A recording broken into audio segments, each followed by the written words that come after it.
Hello, everybody. I'd like to start by giving an introduction to automorphisms. Isomorphism. So there are specific type of isomorphism, right? Exactly.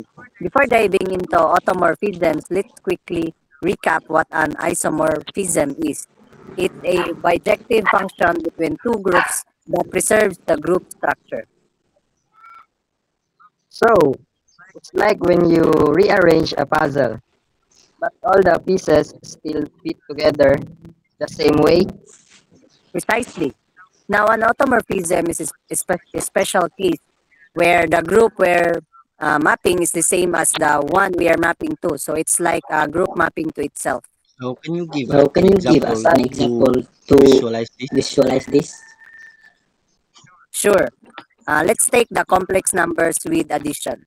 An automorphism here could be a mapping a complex number a plus bi to its complex conjugate a minus bi. It preserves the group structure even though it's not an identity map. I see. So we're looking at mappings within the same group, like a self-reflection of sorts. Exactly. Now let's move on to discussing automorphisms of Z sub 10, the integers modulo 10. In our previous lecture, we discussed properties of isomorphism.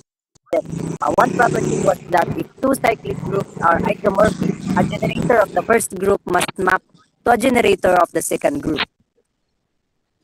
So if we're dealing with automorphisms of Z sub 10, the generators are 1, 3, 7, and 9.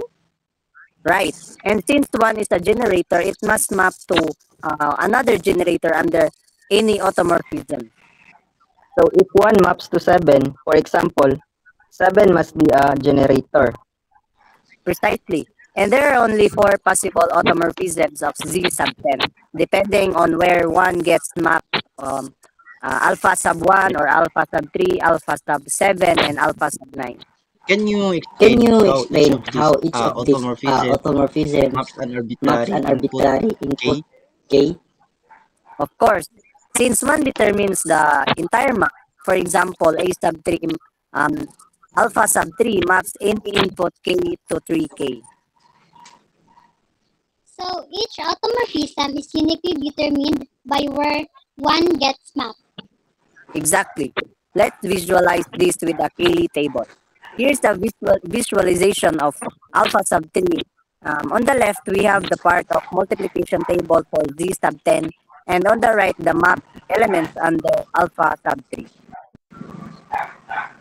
So even though the elements are rearranged, the pattern remains the same. Precisely. And to confirm that alpha sub 3 is an automorphism, we need to check that it preserves the group operation.